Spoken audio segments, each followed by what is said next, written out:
Subscribe करें और देखें एक दिल दहला देने वाली हॉरर स्टोरी। बिना घबराए बेल आइकॉन प्रेस करना ना भूलें।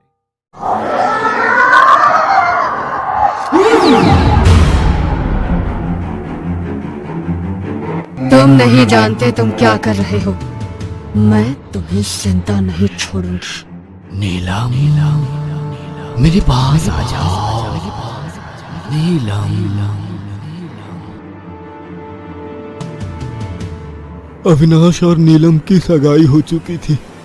एक दिन वो घूमने शहर के पास वाले तालाब पर गए थे। वहीं अविनाश की डूबकर मौत हो गई थी। उसी दिन से ये सब शुरू हुआ। नीलम आज भी ये मानती है कि अविनाश जिंदा है और वो उसके साथ उसी तालाब के पास जाकर बैठती है। मेडिकल साइंस में उसे हेल्यूसिनेशन कहते हैं। आप बेकार में कोशिश कर रहे हो। नीलम की बीमारी आपके बस के बाहर है। कुछ बीमारियों का इलाज डिग्री से नहीं होता, बीमारी की समझ से होता है। और जिस बीमारी का इलाज आप करने की कोशिश कर रहे हैं वो आपकी समझ से बाहर है।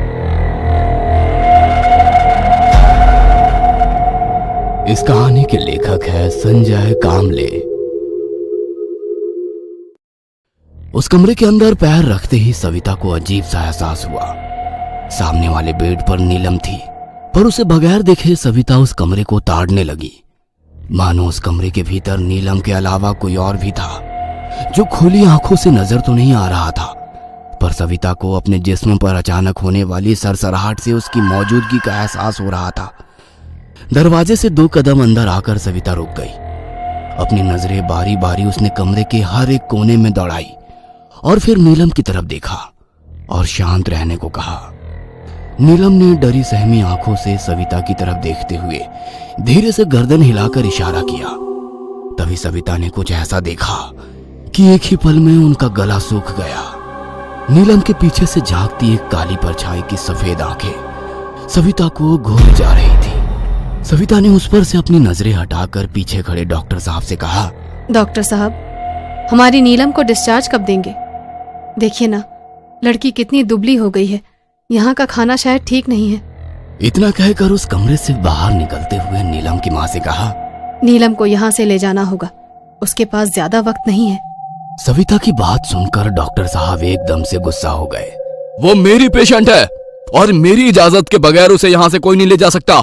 नीलम को अविनाश की मौत का सदमा लगा है, उसका इलाज आप करें। इसमें हम कोई दखलंदाजी नहीं कर रहे, पर कोई है जो शिकार करने आया है। किसका और कब ये जानना मुश्किल है। रात के करीब 12 बजे होंगे। बाहर झमाझम बारिश और बिजली कड़क रही थी, पर मेंटल असाइलम के उस वार्ड में काफी सन्नाटा पसरा था। वह महिला सिक्योरिटी गार्ड वार्ड के मुख्य दरवाजे के पास कुर्सी पर बैठी झपकियां ले रही थी। अपने बेड पर गहरी नींद में डूबी नीलम की आंखें एकदम से खुल गई। अपनी खुली आंखों से वो सामने वाले दरवाजे को ही देख रही थी। अपनी सांसें रोककर और बिना पल के झपकाए। शायद उसे किसी की मौजूदगी का एहसास हो चुका था। वह जिंदा हजार और थी, पर वो इस तरह बेड पर पड़ी थी मानो वो एक लाश हो। अपने चेहरे को बिल्कुल शांत रखे हुए थी, फिर भी उसकी आंखों में डर साफ साफ नजर आ रहा था। इधर अपनी कुर्सी पर बैठी महिला सिक्योरिटी गार्ड को एकदम से किसी चीज की आहट सुनाई दी। उसने अपनी दाईं तरफ वाले बंद लोहे के दरवाजे की तरफ देखा।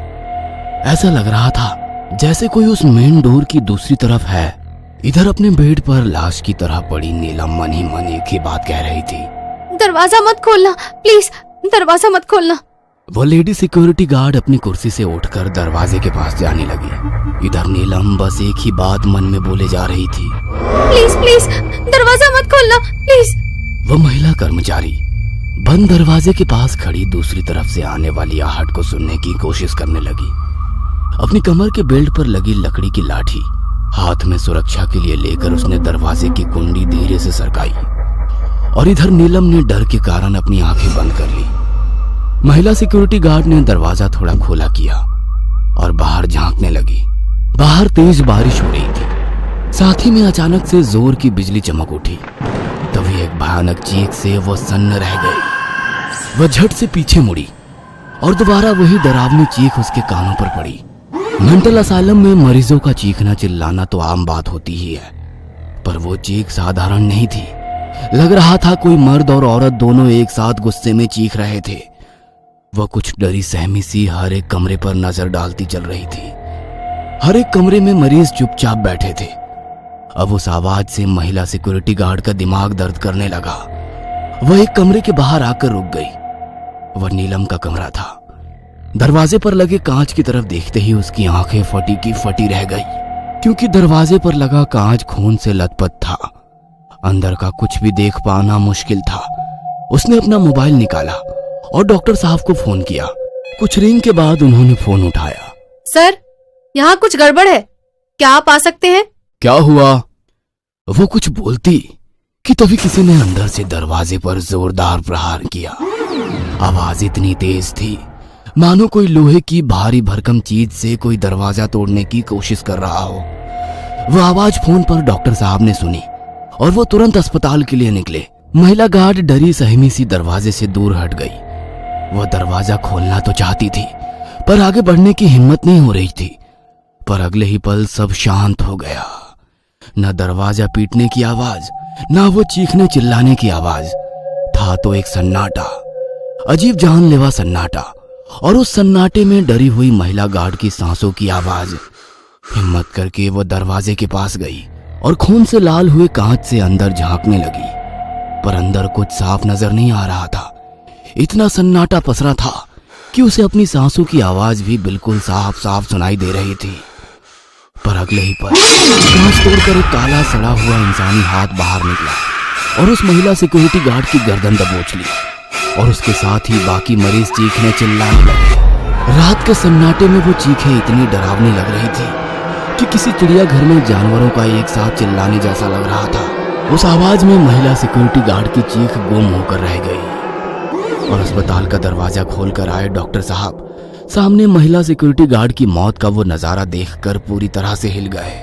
इधर अपने घर में सोफे पर आंखें बंद कर बैठी सविता जी ने झट से आंखें खोली और अपने आप से बुदबुदाई, शुरुआत हो चुकी है। सामने टेबल पर रखा मोबाइल पर किसी का फोन आया। हेलो, अस्पताल में महिला सिक्योरिटी गार्ड का बड़ी बेरहमी से खून हुआ है और हमारी नीलम अस्पताल से गायब है। आप जल्दी से अस्पताल आइए। दूसरी तरफ से कानों पर पड़ी उस आवाज से सविता जी चौंक गई, पर शांत रहते हुए उन्होंने कहा, लगता है उस आत्मा ने अपना शिकार चुन लिया है। इतना कहकर वो अपने घर से बाहर निकली। बाहर झमाझम बारिश हो रही थी। अपनी गाड़ी लेकर वो रात के अंधेरे में सुनसान सड़क में मेंटल असाइलम की ओर जाने लगी। गाड़ी के कांच पर गिरता बारिश का पानी वाइपर से साफ करते ही सब कुछ पल के लिए साफ होता, पर कुछ ही सेकंड में दोबारा सब धुंधला नजर आता। सविता बिल्कुल शांत थी। वो लगातार कुछ मंत्र बुदबुदा रही थी। आधी रात का वक्त होने के कारण सड़क पर ज्यादा आवाजाही नहीं थी। अचानक उसे लगा कि कोई गाड़ी के सामने आ गया है। उसने जोर से ब्रेक लगाया। बारिश के पानी से भरी सड़क से फिसलते हुए कार कुछ दूरी पर जाकर रुक गई। गाड़ी तो रुक गई थी, पर वाइपर शुरू था, पर एक अजीब सा सन्नाटा फैला हुआ था। सविता बिना रुके कुछ मंत्र बुदबुदाए जा रही थी। वह चाबी घुमाकर गाड़ी स्टार्ट करने लगी, पर गाड़ी शुरू होने का नाम ही नहीं ले रही थी। गाड़ी का दरवाजा खोलकर वो नीचे उतरी। उस घनी बारिश से वो कुछ ही पल में पूरी तरह से भीग गई।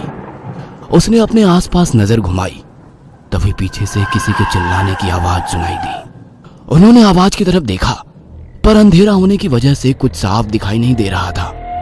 वो आगे बढ़ने लगी और धीरे धीरे सब साफ नजर आने लगा।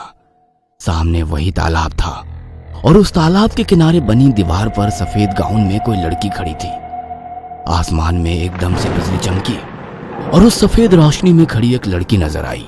नीलम, सविता जी ने प्यार से आवाज लगाई, पर उस लड़की ने कोई जवाब नहीं दिया। सविता कदम बढ़ाते हुए उसकी तरफ चलने लगी और चलते हुए दोबारा आवाज दी, पर कोई जवाब नहीं आया। अब वो तालाब के किनारे उस लड़की के पास जाकर खड़ी हो गई। दोनों तालाब की तरफ देख रही थी। सविता की दाईं तरफ खड़ी नीलम की आंखें एकदम से लाल हो गई थी। खुले बाल चेहरे पर पसरे हुए थे। बारिश के पानी से वो पूरी तरह से भीग चुकी थी। उसकी तेज गुस्सैल नजर तालाब के पानी पर टिकी हुई थी। उसकी तरफ बिना देखे सविता जी ने कहा, रक्षिता, तुम्हारा बदला पूरा हुआ। नीलम को सजा मत दो। इतना कहकर उन्होंने नीलम का हाथ अपने हाथ में लिया और नीलम की आंखें दोबारा सामान्य हो गई। उसका बदन एकदम से हल्का हो गया और वो चक्कर खाकर तालाब में ही गिरने वाली थी कि सविता जी ने उसे संभाल लिया और उनकी नजर नीचे पानी में तैरती हुई डॉक्टर की पूरी तरह सफेद पड़ी लाश पर गई। अगले दिन अस्पताल के बेड पर पड़ी नीलम को एक नर्स ट्रीटमेंट कर रही थी। उसके माँ बाप पास ही में खड़े थे। नीलम अब पूरी तरह से ठीक हो गई थी। माँ ने हाथ जोड़कर कहा, आपने मेरी बेटी की जान बचाई, बहुत बहुत शुक्रिया। सविता जी सिर्फ हाथ जोड़कर बिना कुछ बोले वहां से निकली और उनके सामने कुछ पुरानी यादें मंडराने लगी। रक्षिता नाम की एक लड़की उसी मेंटल असाइलम में एडमिट थी। शॉक ट्रीटमेंट के नाम पर डॉक्टर और उसके एक दोस्त ने रक्षिता पर अत्याचार किए। जब पुलिस स्टेशन में मामला दर्ज किया गया तो रक्षिता को शॉक ट्रीटमेंट से मारकर उसी तालाब में फेंक दिया और कहा कि वो अस्पताल से भाग गई। रक्षिता का शरीर मर गया पर उसकी आत्मा भटकती रही और बदले की शुरुआत हुई। नीलम का मंगेतर अविनाश नीलम को लेकर उसी तालाब के पास आया था। तभी रक्षिता ने नीलम के शरीर में प्रवेश किया और सबसे पहले अपने ही मंगेतर को मार डाला, क्योंकि रक्षिता पर अत्याचार करने वाला डॉक्टर का दोस्त नीलम का मंगेतर अविनाश ही था। फिर उसके काम में मदद करने वाली सिक्योरिटी गार्ड को और फिर डॉक्टर। सविता अस्पताल से बाहर निकली और गाड़ी में आकर बैठ गई। गाड़ी स्टार्ट करते हुए उन्होंने आजू बाजू सीट पर रखे कलश को देखा और उस पर हाथ रखते हुए कहा, आई लव यू बेटी। आज तुम्हारी अस्थियां गंगा में बहाने जा रही हूँ। ईश्वर तुम्हारी आत्मा को शांति दे। और उनकी आंखों से आंसू छलकने लगे।